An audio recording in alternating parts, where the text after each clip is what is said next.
Live from downtown Detroit, home of WDIV and Click on Detroit, Local 4 News at 6 starts now. A local veteran left badly beaten after a vicious attack, and now his family is on a mission to find his attacker. Fighting the opioid crisis, what a local police department is doing to try to stop the deadly overdoses in their community. An Oakland County community coming together to remember a high school junior who passed away suddenly after a routine surgery.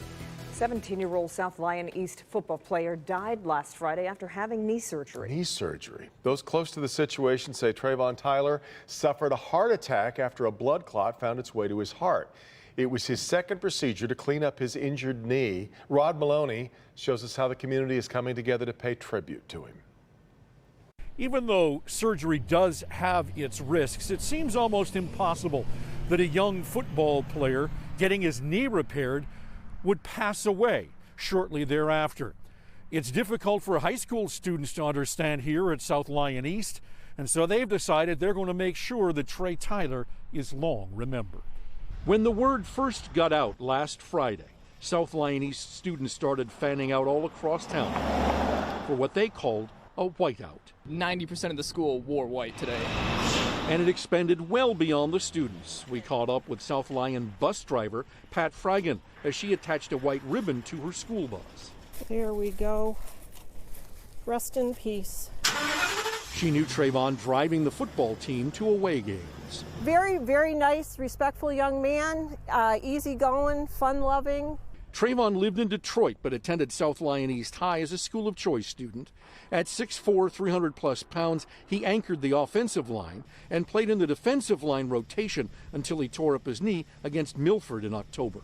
He needed a post-surgical cleanup a week ago, and sadly he passed last Friday. He was a great kid, and he had great comedy. He worked well. And a heartbroken coach, Joe Pesci, tells us what students did with Trayvon's locker today. You know, I guess there was a large amount of sticky notes that kids were writing on and just putting on his locker to remember him. Now, the coach also tells us that next season, the intent is to have decals on the helmets for the football team with Trayvon's number and also his initials on it. And they have other things they want to do, like bring his jersey and also leave his football locker exactly the way it has been this season. Back to you. So is that a suggestion of a kind of memorial then for him, Rod?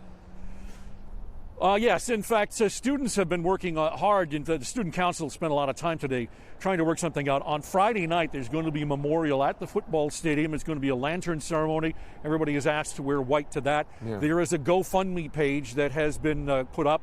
We have a link to that on clickondetroit.com. Yeah, it's just terrible. All right, Rod.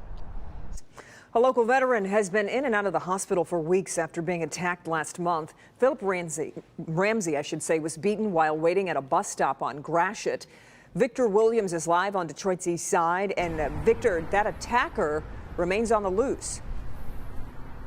Yes, Kimberly, the attackers remain on the loose. The daughter of the victim has some type of idea who may have done this to her father, but up until now, she's had a hard time getting that information to police. How do everybody rest when you have an elder just waiting on the bus and he's been beaten half to death? Sheila Calvin, the daughter of veteran Philip Ramsey, says she's been trying to contact Detroit detectives for weeks now in the case of a brutal assault that took place while her father was waiting at a bus stop on the corner of Gratiot and State Fair Avenue back in early November. It was just like I wasn't getting no justice done. Her father has been in and out of the hospital since allegedly being beaten up by teens and even hit in the face with a crowbar. So Sheila had been doing some investigating and found a lead of her own. But no matter how much she tried, she said detectives never reached back out to her, something Commander Eric Decker calls a misunderstanding. I don't know where the disconnect was there. I've talked to my lieutenant, my special ops, and the PDU, the detective unit. Nobody's has that information that she's been trying to reach us. Regardless of the reason, Sheila believes the same teens accused of doing this to her father may have preyed on another elderly person at the bus stop, a crime she says could have been prevented if she was able to pass along their description. A friend of mine called me last night like, hey, Tony got the same thing happened to Tony that happened to your dad. just 2 days ago. But there was a silver lining after making several phone calls to the police department ourselves. Detectives finally called Sheila while our cameras were rolling. A phone call she says has restored hopes for justice. It's giving me a 20% chance right now. Until I get up to past 50 or 75, I just want these guys caught. Now, Mr. Ramsey did have the chance to identify a few suspects in a lineup, and nothing came back from that. So they are still looking to the public for any type of answers in this situation. So if you were out there that day on State Fair in Gratiot and saw anything, you are advised to call the cops immediately. Reporting live, Victor Williams, Local 4. Well, let's hope they get the justice they deserve. Okay, thanks, Victor. UAW announced financial reforms in response to the widening corruption probe against the union. Reforms include a series of audits and changes to financial procedures. The union's also going to hire 4 additional auditors and a new external auditing firm. Workers in charge of financial and accounting duties are going to undergo additional training. Secretary Treasurer's office is going to centralize the financial operations there, and the UAW hopes these reforms create stronger financial oversight. The Troy Police Department is fighting back against drug overdoses. They're working to save lives by equipping everyone with the knowledge and tools to help. Evrod Cassimy explains. The Troy Police Department recognizes how much of a crisis the opioid epidemic really is. That again, they're having a lifesaver training course to prevent an overdose, and you're invited. We know that opioid overdoses are an epidemic everywhere, and it impacts every community. For the third time now, Sergeant Megan Lehman and the Troy Police Department are fighting back and helping citizens prevent an opioid overdose. On Tuesday, a free lifesaver training course to put a life-saving drug in the hands of everyday people. Narcan reverses the effects of an opioid overdose. The course will provide education and signs of an overdose, as well as training on how to administer Narcan. We started carrying it about 2 years ago as police officers, and the idea behind that was we often are the first responders, the first people to get there, and it just increases the odds that more lives can be saved. And even more lives can be saved if everyone has access to the drug. Administering it is simple, just a spray in each nostril. Each person attending the event on Tuesday will get their own free Narcan kit. Overdoses have been happening for years and years and years. The fact that people recognize that we can get out there in the community and arm citizens with this so we can save lives. The goal of this is to save lives. This event is open to everyone in Metro Detroit, not just Troy residents. This is one way to try and get in front of the problem. In Troy, Evrod Cassimy, Local 4. And the event is happening tomorrow night from 7 until 8:45 at the Troy Public Library. Again, it's free, open to the public. Everyone who attends will receive a free Narcan kit. Well, right now, Cyber Monday sales are on track to top more than $9.4 billion, and that means shipping carriers such as FedEx will be extremely busy these next few weeks. And that's why our consumer investigator Hank Winchester is inside the FedEx distribution center. Already been pretty busy there since you've been there today, Hank. Yeah, Devin, Kimberly, it certainly has. And with so many of you making purchases online today, that's going to stay busy all the way through the holiday season. Joining me live is Will Whitner. He is a senior manager here with FedEx Express. And Will, so many people shopping online today. What can they do to ensure that that package is actually going to make it to their home? Well, to be honest with you, I mean, the first thing I'd say is make sure you light your house.